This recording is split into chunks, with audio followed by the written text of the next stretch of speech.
Be me. 27, recently moved into new apartment. Quiet neighborhood, smells like old books and overpriced candles. Decide this is where I'll finally get my life together. Translation: eat vegetables and maybe fold laundry once a week. First week there, meet new neighbor while taking out trash. Tiny girl, black hoodie, shy smile, big brown eyes. Voice so soft you could use it as a lullaby. Hi, you're new here, right? Yeah, just moved in. She nods, fidgets with her sleeve. I'm Nora. Anon? She waves awkwardly, nearly trips on the curb. Adorable. We bump into each other a few more times. She's always quiet, polite, almost too nice. Offers to water my plants when I'm at work. Brings cookies one day, says I bake too much. I'm convinced she's either an angel or secretly 85 years old inside. One night, she knocks on my door. Hey, power went out in my apartment. Can I wait here till it's back? Of course. We sit on couch, candles lit, rain outside. She's talking a little more than usual. Turns out she's not just shy, she's funny, sarcastic in a quiet way. I laugh, she laughs. Vibe equals unexpectedly good. Then she suddenly says, you know, people always think I'm some kind of innocent girl. I chuckle. Yeah, I can see that. She smirks. They're usually wrong. Uh-oh. Lightning flashes outside. She's looking right at me, half shadowed, half smiling. You scared of thunderstorms, Anon? Not really. Good. Next thing I know, she's kissing me. Soft at first, then not soft at all. My brain blue screens.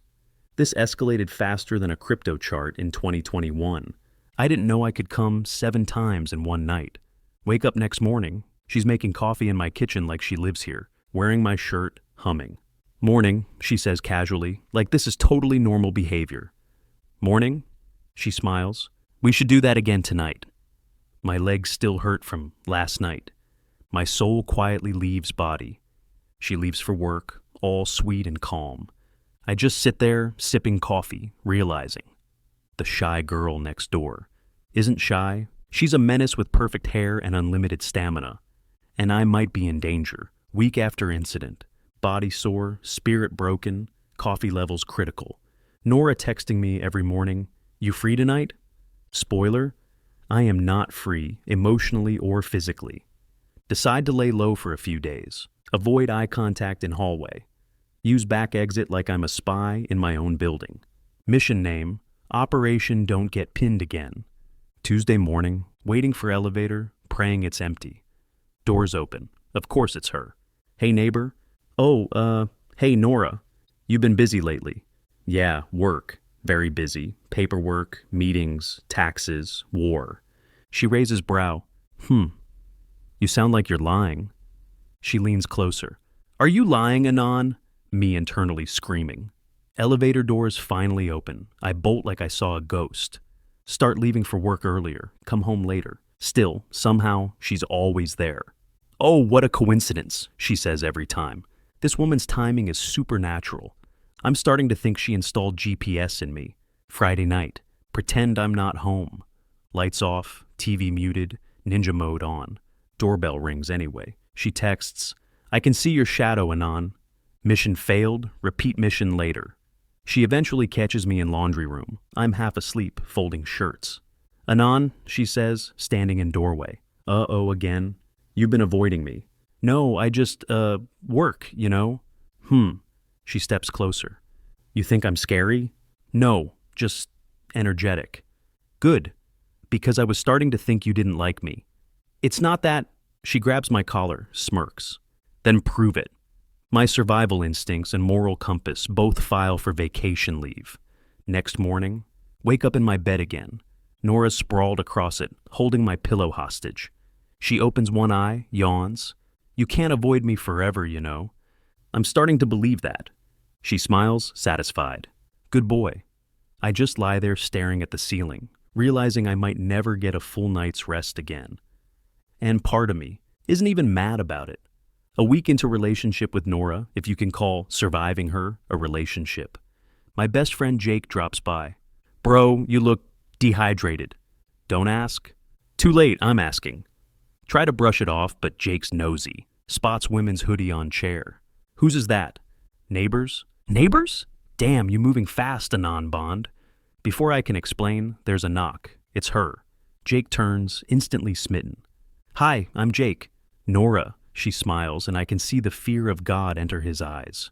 She sits next to me on couch, Jake grinning like he's watching a live rom-com. So, how long you two been, Nora answers before I can breathe. Every night for a week. Jake spits out his drink. What? She pats my shoulder, deadpan. He's very dedicated. I glare at her. Jake gives me silent thumbs up of respect and horror. My boy's been busy. Thanks for nothing, bro. Try to change subject. Jake asks her what she does for work. I freelance. Oh, like graphic design? Something like that. She smirks. Jake glances at me. Something like what, Anon? Don't. Just don't. She decides to make tea, goes to kitchen, humming like it's all normal.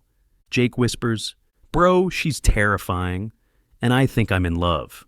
Good, you take her then. No, I value my life. Later, she leaves, kisses me on the cheek. Jake stares at me for a full 10 seconds. You need holy water. I need a vacation. You need a priest. Spend rest of evening trying to explain it's not serious. Jake just shakes his head. Sure, buddy. And I'm not terrified she'll show up behind me right now. Knock on door, Jake screams. Open door, pizza delivery. Thank God. Mentally, physically, and spiritually exhausted. Nora equals gorgeous, terrifying, unrelenting force of nature. Each night turns into Olympic-level cardio session. Friends think I'm glowing. Bro, I'm aging in reverse out of fear. Decide to take a break. Book solo weekend trip to Quiet Lake Resort. Plan. Eat, nap, recover, regain, will to live. Pack suitcase, turn off phone, freedom loading, arrive at resort. Peaceful, calm, no sign of chaos. Birds chirping, sun shining. Finally, bliss. Walk into dining hall next morning, almost choke on coffee. Nora, in black sundress, sunglasses, smirk of the devil.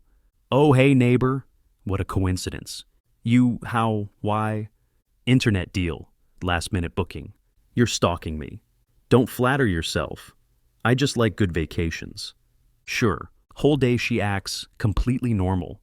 Reading by the pool, laughing with strangers. I'm thinking maybe she's actually chill in daylight. That's when I let my guard down.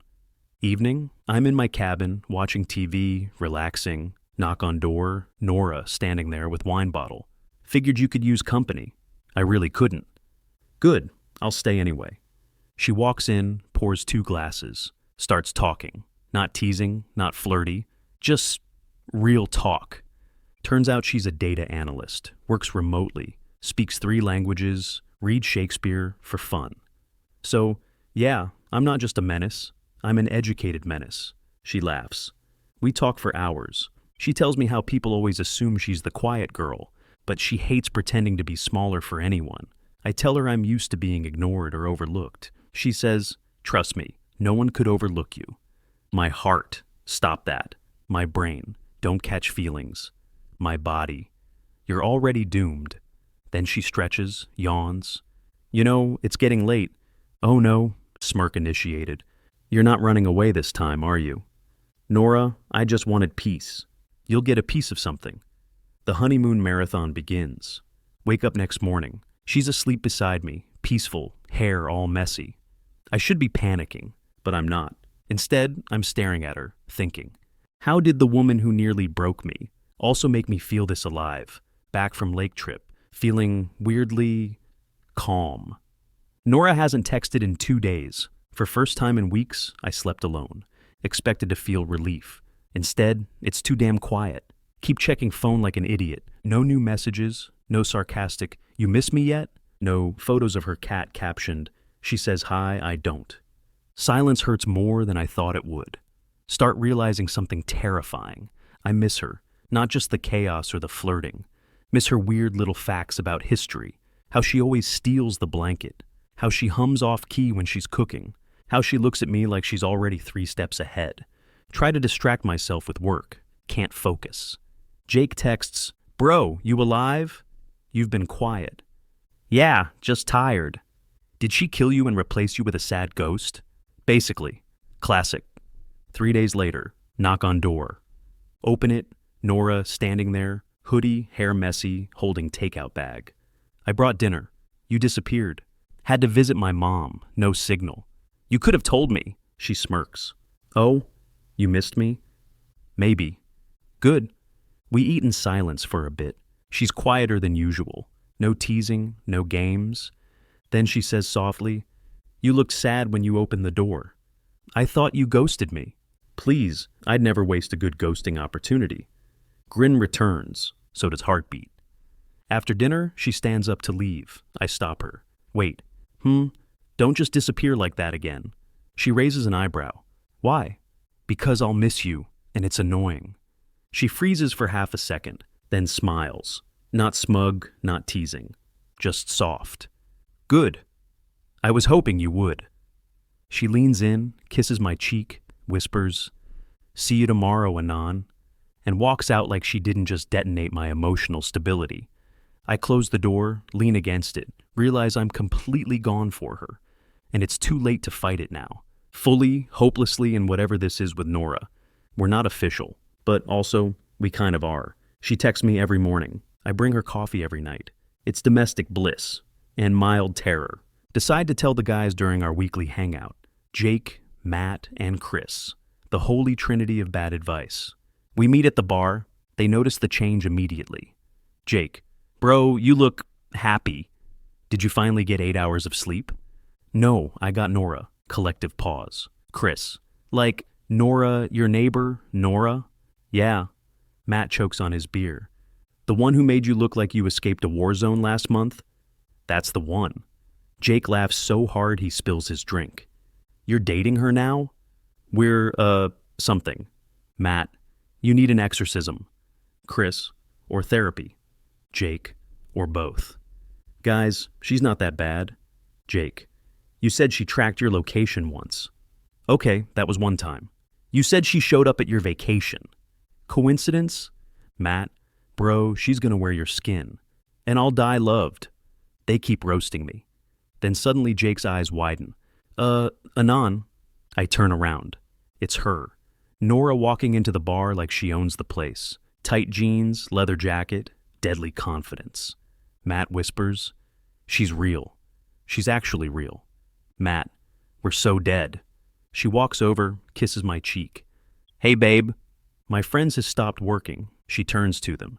"You must be the friends who think I'm crazy." Jake, "Nope. Respectfully terrified, ma'am." Matt, "I never said that." Chris, "He did." Traitor. She laughs, leans into me. "You boys have nothing to worry about. I only bite when provoked." They all flinch simultaneously. "Anyway," she continues, "you should be proud of your friend. He's very good at handling me." Jake, define handling. Exactly how you think. Jake downs his beer in one go. She smirks at me. "See you later, handsome." Kisses me again and leaves. The moment the door closes, the table explodes. "Bro, what was that? She's insane." Jake, "And I think I love her." "You're not allowed near her." Fair. Leave the bar with 3 traumatized friends. Phone buzzes. Nora, "You looked cute when you blushed." Me, "You planned that, didn't you?" Nora, "Of course. Gotta let your friends know who's in charge. My life may be chaos, but damn, it's the good kind." Relationship with Nora now official. She finally said yes when I called her my girlfriend. She smiled, then said, "You're mine now, no returns." Probably should have read the fine print. That night she stays over. I foolishly think we're going to just cuddle and sleep. Oh, sweet summer child. Midnight. I'm half asleep when she whispers in my ear. "You still awake?" "Barely." "Good." Immediately regret being conscious. She climbs on top of me, grinning like a villain who's won. "You promised to make me happy every day, remember?" "Yeah, but I didn't mean literally every night." "Too late." Mission failed successfully. Hours later. Sunlight sneaks through the curtains. I look like I just finished a boss fight. Nora's sprawled across the bed like a cat who conquered a kingdom. Completely unbothered, smiling in her sleep. Me, sleepless, broken, happy idiot. Drag myself to kitchen, make coffee, collapse at table. Jake texts, "Bro, you alive?" Barely. She drain your soul again? Yep, smiling though. You're in too deep. Worth it. Nora walks in wearing my shirt, hair a mess, looking annoyingly perfect. Morning zombie. Morning succubus. She smirks, steals my coffee, takes a sip. You love it? Yeah, unfortunately, I really do. She leans down, kisses my forehead. Good. Because I'm not done with you. Heart overheating, body begging for mercy, brain whispering, worth it. Rest of the day I walk around half dead but grinning like an idiot. Coworker. Dude, you okay? No. Finally convinced Nora to meet my parents. She acted chill. I was sweating like a politician on lie detector. On the way, she's teasing me. What, afraid your mom won't approve? I'm afraid she'll love you. Good. I plan to. We pull up to my parents' house. Mom already waiting at the door. Dad behind her, holding coffee, silently judging as usual. Introductions. Mom, Dad, this is Nora. Mom instantly lights up. Oh, she's gorgeous. Dad jokes. You look familiar. Were you in my nightmares? Nora. Probably. Dad laughs. Mom laughs. My soul leaves body. Dinner goes surprisingly great. Mom and Nora bonding over recipes and sarcasm. Dad actually smiling. Rare Pokemon sighting. Halfway through meal, Mom casually drops, Anon, you've never looked this happy. Or this tired. Nora smirks. He's getting his exercise. Mom chokes on wine. Dad high-fives me under the table. I consider faking my own death. After dinner, we sit in the living room. Mom whispers to me when Nora's in kitchen. She's perfect. Don't mess this up. I won't. Good. Also, maybe buy more vitamins. You look pale. Drive home later. Nora grinning like she just aced a final exam. Your parents are awesome. You made my mom laugh so hard she cried. See? I'm great with parents. She grabs my hand while driving. Quiet moment for once. You know, she says softly, I didn't think I could actually do this. Normal relationship stuff. You're doing it pretty damn well. She squeezes my hand. Maybe because it's with you. Heart melts completely. Pull into driveway, park, sit there for a while in silence. Finally, she says, You're coming upstairs, right? Do I have a choice? No. Next morning, Mom texts, We love her? Also, stop looking so exhausted at work. People will talk. Yeah, they're right. I'm tired, but I've never been happier.